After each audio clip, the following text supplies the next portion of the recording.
मेघा, इस थैले में सोने की चीजें रखी थी, कहाँ है वो? सोने की चीजें इसमें? हाँ इसमें। सारी चीजें गायब हो गई हैं, बस ये बचा है। कहाँ है बाकी चीजें? मुझे नहीं पता प्रिंस। और सोने की चीजें इस छोटे से, इस मामूली से बैग के अंदर क्या कर रही होंगी?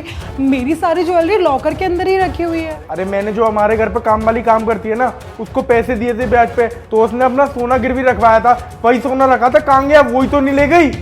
नहीं, वो ऐसी थोड़ी ना है। जब उसने खुद गिरवी रखवाया तो वो ऐसे थोड़ी ना लेके चली जाएगी। तुम ही कहीं रख के भूल गए होंगे, तुमने बैग में से निकाल के कहीं और रख दिया होगा। अरे मैंने अपने कमरे में ही रखा था, और हमारे कमरे में तुम्हारे अलावा कोई और नहीं जाता। तुमने तो कहीं और नहीं रख दिया वो। मुझे तो पता ही नहीं था प्रिंस, इस बैग के अंदर गोल्ड रखा हुआ है। प्लीज मुझसे मत बोलो, तुम्हारी गलती है, तुम खुद ही जाके चेक करो। अभी पुलिस स्टेशन जाता हूँ, वहाँ पे रिपोर्ट दर्ज कराता हूँ। रुकिए भैया, पुलिस के पास जाने की आपको कोई जरूरत नहीं है। ये दोनों लोग आपके घर से ना गोल्ड चोरी करके भाग रहे थे, मैं पकड़ के लेके आया हूँ इनको। देखा, मैंने तुमसे बोला था ना कि इसने हमारे घर से सोना चोरी किया। इधर दे मेरा सोना।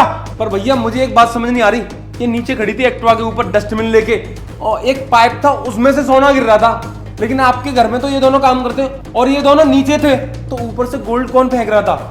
देखा क्या ये सब?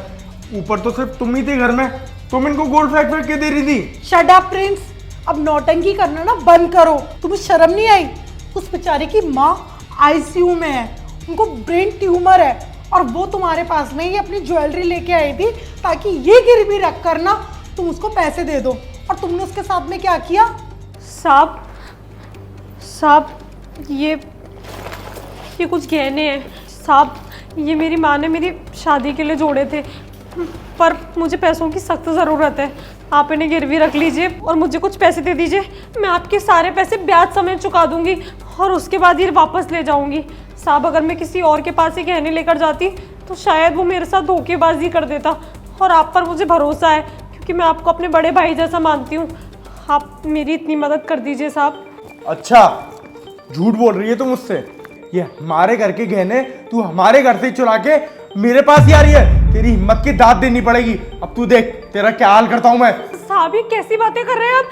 मेरी माँ ने कैसे कैसे इन गहनों को जोड़ा है, कैसे कैसे इन गहनों को बनवाया है, और आप कह रहे हैं कि मैंने चुराए? साहब मैंने इस घर से कभी एक दिन का भी नहीं चुराया साहब। देख सुन, मेरा दिमाग खराब मत कर। मेरा ऑलरेडी ये गहने देख के ना बहुत ज्यादा दिमाग खराब हो चुका है। अपना मुझसे बाद में बात करियो, निकल तू यहाँ से। साहब ये मेरे गहने, या तो आप मुझे पैसे दे दीजिए इन्हें गिरवी रखकर, या मेरे गहने वापस कर दीजिए। साहब मैं कहाँ जाऊंगी? अच्छा, अपने ही गहनों के मैं पैसे दूं? मैं बेवकूफ दिखाई देता हूँ क्या तुझे? निकल यहाँ से। पर साहब निकल।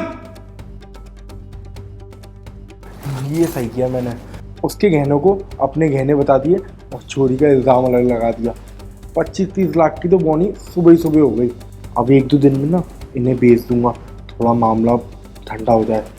इन्हें रख दूंगा। तुम्हें शर्म आनी चाहिए, उस बेचारी के साथ में तुमने इतना गलत किया। अरे वो विश्वास से आई थी कि किसी और के पास में अगर वो ये ज्वेलरी रखवाने जाएगी तो कल को वो उसकी ज्वेलरी दे ना दे, लेकिन उसे क्या मालूम था कि जिसको वो अपना बड़ा भाई मानती है वो ही इतनी गंदी हरकत करेगा। हाँ भैया, ये तो गलत बात है ना, किसी की मजबूरी का फायदा नहीं आपको उठाना चाहिए था। मैं तो इन लोगों को गलत समझ रहा था, लेकिन सारी ज्वेलरी तो इसी की निकली। भैया आपको शर्म आनी चाहिए। हाँ साहब आपने बिल्कुल भी ठीक नहीं किया। ये गहने मेरी माँ ने जोड़े थे मेरी शादी के लिए, और उनकी तबीयत खराब थी इसलिए मैं ये लेकर आई थी। हमारे पास में इसके अलावा और कोई दौलत नहीं है साहब, और आपने इतना गलत फायदा उठाया मेरे भरोसे का। अरे तुम रहने दो, मुझे नहीं पता था कि इतने निर्दयी हैं ये। जिसने तब नहीं सुनी तुम्हारी, वो अब क्या सुनेगा। तुम जाओ कि ज्वेलरी लेके जाओ, और मैं तुमको ना पैसे भी देती हूँ। जब तक तुम्हारी माँ का इलाज ठीक से नहीं हो जाए ना, और वो ठीक से घर पे नहीं आ जाए ना, तब तक तुम्हारी माँ की जिम्मेदारी पूरी मैं उठाऊंगी, और तुम्हें यहाँ पर काम पे आने की भी अभी कोई ज़रूरत नहीं है। जब तुम्हारी माँ ठीक हो जाए तो तुम दोबारा से ज्वाइन कर लेना। आओ मेरे साथ। हाँ दिव्या, मेघा सही कह रही है, और मुझे भी माफ़ कर देना जो भी मैंने तुम्हारे साथ किया। मुझे नहीं मालूम था कि तुम्हारी माँ की तबीयत इतनी ज़्यादा ख़राब है। जो भी खर्चा आएगा ना मैं दूंगा तुम्हारी माँ के इलाज में। तुम उनका बढ़िया से बढ़िया हॉस्पिटल में ट्रीटमेंट कराओ। आओ मेरे साथ।